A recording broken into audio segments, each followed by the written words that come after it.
Okay, let's continue to get your reaction on news coming in from the Office of the Public Protector, clearing President Cyril Ramaphosa of any wrongdoing in the Phala Phala farm scandal. We're now joined by DA leader John Steenhuisen for reaction because, John, the acting Public Protector actually mentioned that the Democratic Alliance had submitted a complaint. She also mentioned on the second part of the investigation on whether the president failed to report the alleged crime and abused the resources by making his personal protection services to be deployed to the farm to investigate. She says that you actually did not submit any supporting evidence for this contention, saying that they could not find any evidence, so no finding has been made. Well, I think it's a complete and utter cop-out. She's gone on to find Wally Rhoda guilty of investigating the crime, but does not draw the very obvious link about how he got involved in the first place, which was by being told by the president that his private money from his private business at his private residence had been stolen. And Wally Rhoda was then dispatched there and then dispatched clearly to go and recover those monies. How on earth do you find the person who's gone on and conducted the investigation guilty and then found the person who should have laid the complaint like any ordinary citizen with the South African police services at a police station, received a case number and like any other ordinary citizen, and then had that case investigated by the SAPS like any other ordinary citizen? Instead, the president was able to not report the crime, not to get a case number, and to be able to use a resource which was provided to him as the President of the Republic of South Africa, in his role as Mr. Ramaphosa, the President, to pursue the money that was stolen from Mr. Ramaphosa, the businessman's private business interest.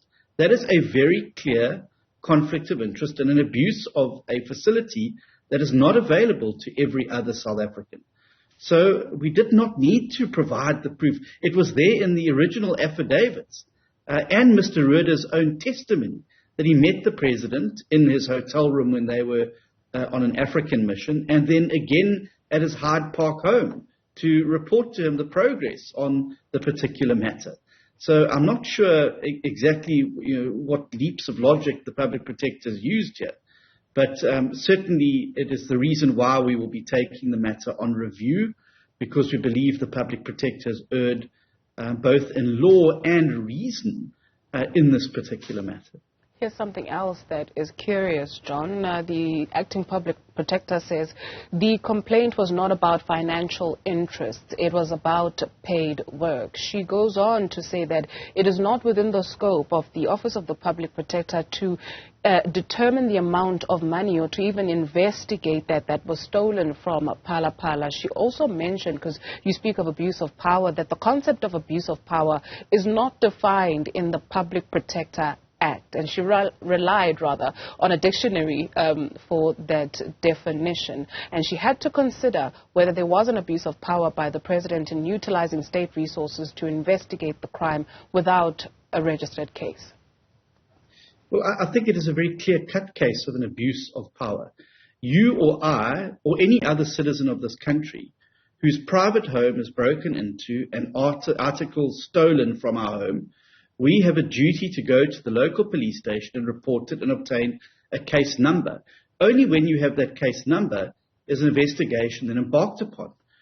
If the president has not abused his power, then why on earth was he allowed to bypass all of these particular steps and then not only bypass those steps, but have his presidential protection services, a publicly funded matter to protect President Ramaphosa, the president, to then go and pursue the money stolen from his private business? That is a clear abuse of power.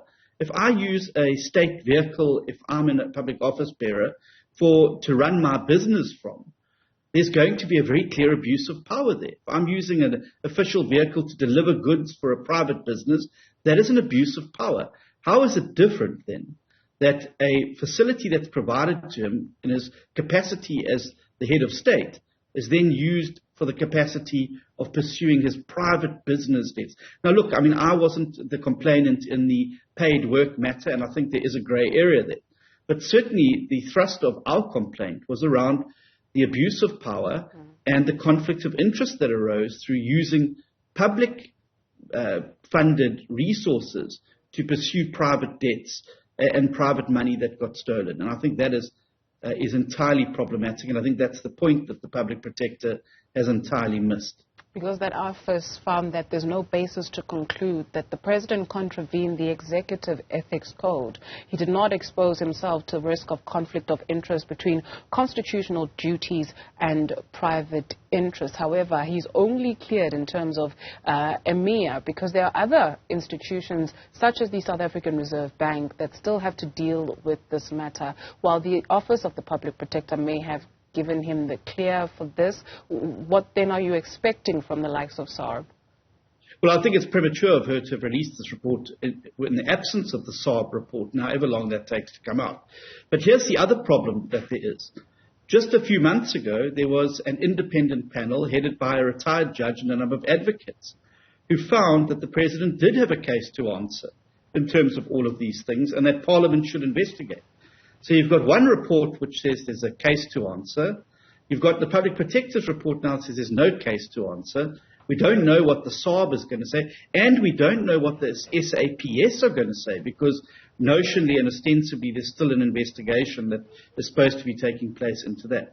But as I said, for me, the glaring obvious point here is that a facility that is paid for out of the public purse was used to pursue money owed to the private business interests of the president, outside of the law and outside of the usual bounds and channels that private interests need to use in order to report crimes and to have them investigated.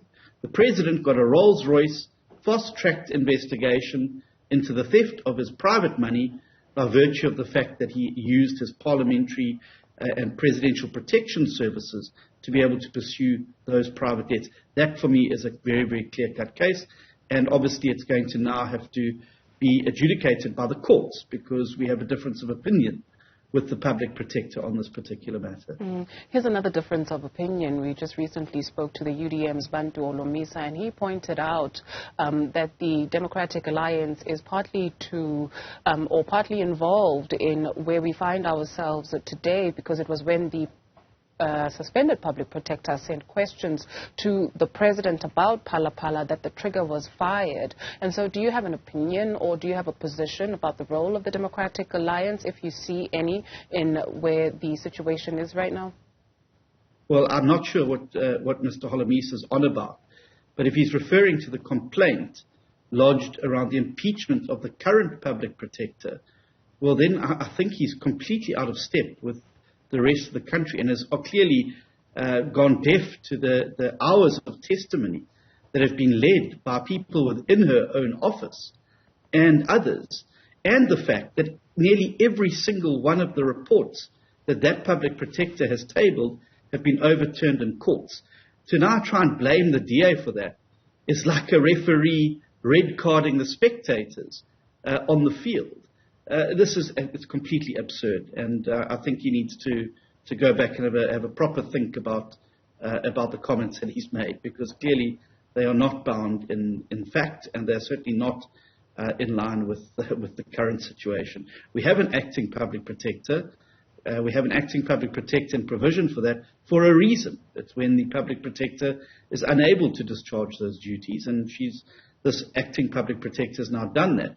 But that does not make her decisions or her reports above scrutiny and review. And certainly her report is in stark conflict with the report that was tabled by the retired judge Moseneke and others in the parliamentary inquiry.